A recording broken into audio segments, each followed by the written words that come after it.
Bidang patok sa takilya ang pelikulang si Agimat at si Enteng Cabizote. Sa mga bata man o matanda, makakausap po natin live ang mga bidang sina Senator Bong Revilla Jr. at Vic Soto na nagsiselebrate po ngayon ng kanilang victory party sa Tomas Morato, Quezon City. Magandang gabi po, Senator Bong at Bossing. Kumusta po ang victory party? Mabuti naman, Pia. Iba po. Sorry, Forza Public. Medyo kamukha yata ni Pia. Oh. Luan po, luan. Oo nga, Luan. Joke lang, joke. Sineryoso. Nasanay lang ako eh. Ano siya? Nawala tuloy. Ano yung tanong ulit? Kumusta po ang victory party nyo dyan ngayon? Happy naman kami lahat at nakita ka namin. Ay, maraming salamat. Ay, Pia, mali pa rin. Luan. Kayo po ba, syempre I'm sure happy kayo na hindi natitinag sa pagiging top grosser ang movie ninyo bawat araw. Ano po ba sa tingin ninyo ang dahilan kung bakit hit na hit ito sa takilya? Ikaw na. Palagay ko, ako nasasagot yan. Total, iba na may nakikita mo eh.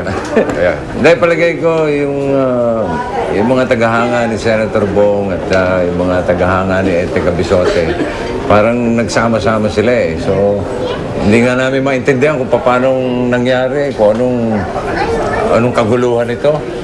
Pero ganun pa man, masaya-masaya kami at nais namin magpasalamat sa lahat ng mga tumangkilik at tumatangkilik ng pelikula. Senator? Yes, Parin Vic, talagang nagpapasalamat kami sa pagtanggap sa naging kombinasyon namin ni Parin Vic. At umasa kayo sa mga darating pang panahon, pagbubutihin pa namin yung mga pelikulang gagawin namin. Bossing, Senador, ngayon pong taon eh pareho kayong may bago at magagandang leading ladies, sina Sam Pinto at Gwen Zamora. Next year po ba eh sila ulit ang makakasama ninyo sa movie? Sa tingin ko, pwedeng siya naman, di ba? Pwede. Hindi po ako tatanong. Why not? Ang tanong naman po ng inyong mga fans eh magkakasama po ba ulit kayo sa iisang pelikula? Well, Nagkamay na po kami at ngayon pa lang Nationwide TV, magkakamay ulit kami. Ayan. Na siguradong may part 2. Wow! Agimat at si Enteng Cabizote. Thank you. there you go. Marami kami mga double cuts dito ngayon na nakikiselebrate sa amin. Congratulations po. Ayan, congratulations po. Meron po ba kayong karagdagan na mensahe para sa inyong mga fans? Muli ang aming pasasalamat after 4 days and today we'll be hitting the 100 million gross mark and we owe it all to the moviegoers na patuloy na naniniwala sa pelikulang Pilipino. And also we'd like to congratulate the rest of the entries dahil if I'm not mistaken, mas maganda ngayon ang resulta ng Metro Manila Film Festival.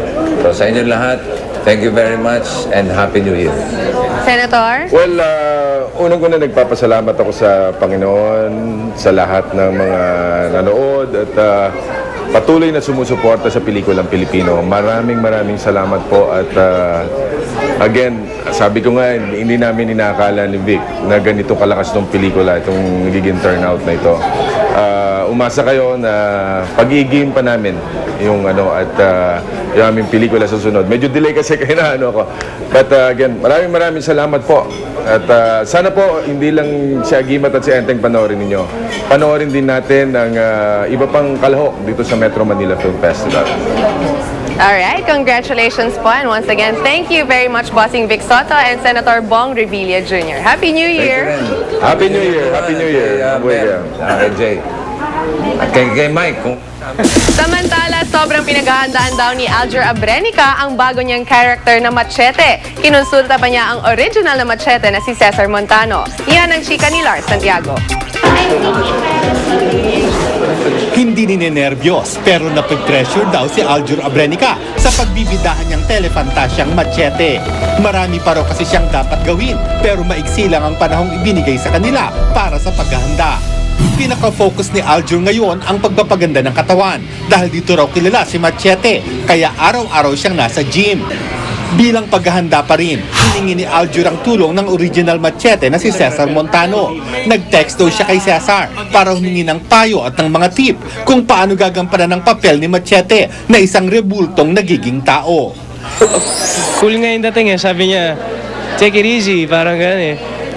Kayang-kaya mo yan, parang I believe in you, kayang-kaya mo yan, at huwag kang mag-alala, yes, magdi-dinner tayo. Hindi lang ang hitsura ni Aljur ang kinopya para sa estatwa ni Machete, kundi pati sukat ng kanyang katawan. Kinailangan nga raw ihulma ang buong katawan ni Aljur para rito.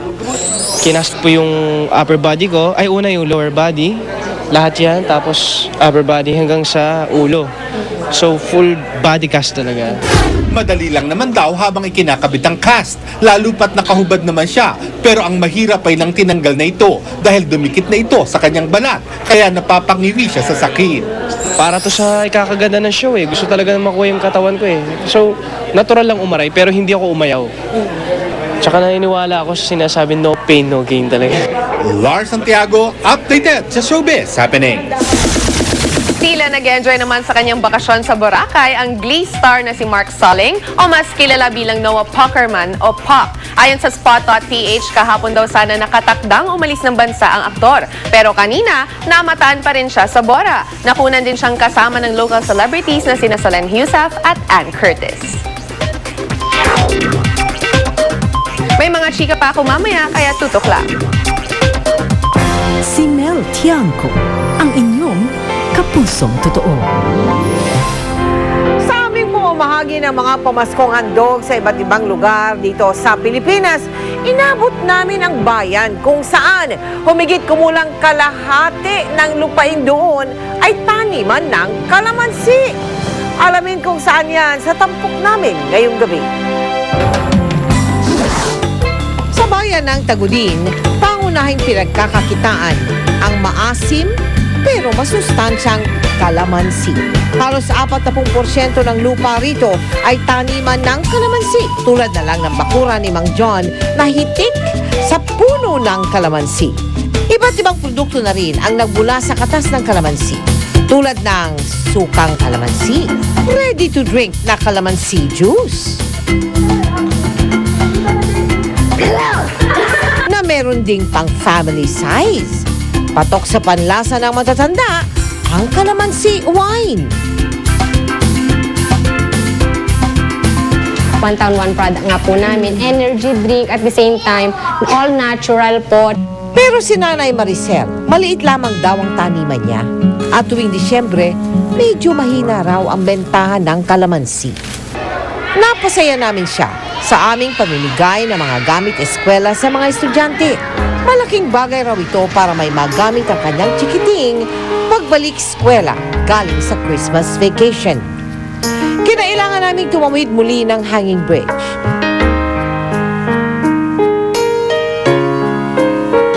Para personal na masaksihan ang pagpasa ng isang lumang kultura sa susunod na henerasyon. Ang paggawa ng basket ng tribong Bago. Dahil sa paglaganap ng sibilisasyon, nanganganib itong maglaho. Ang mga matatanda, umaasang maipagpapatuloy ito ng mga bata. Mano-mano ang paggawa. 3 araw hanggang 1 linggo bago ito matapos. Si Lola Beatriz, iba't ibang uri ng basket at lalagyan ang nagagawa na magandang pangregalo tuwing Kapaskuhan. Hindi ko naman amin ang buhay ko. Kaya masaya ako pag may maturoan. Pag namatay ako, di may pumalit sa akin. Nagpasalamat siya dahil sa handog nating Christmas bag sa kanyang apo. Ang mga bata, di magkakaldadala sa natanda. Kanina nagbibigay ito ng gift sa mga bata. Parang gusto ko maging bata. Nakikita ko maligaya yung mga bata.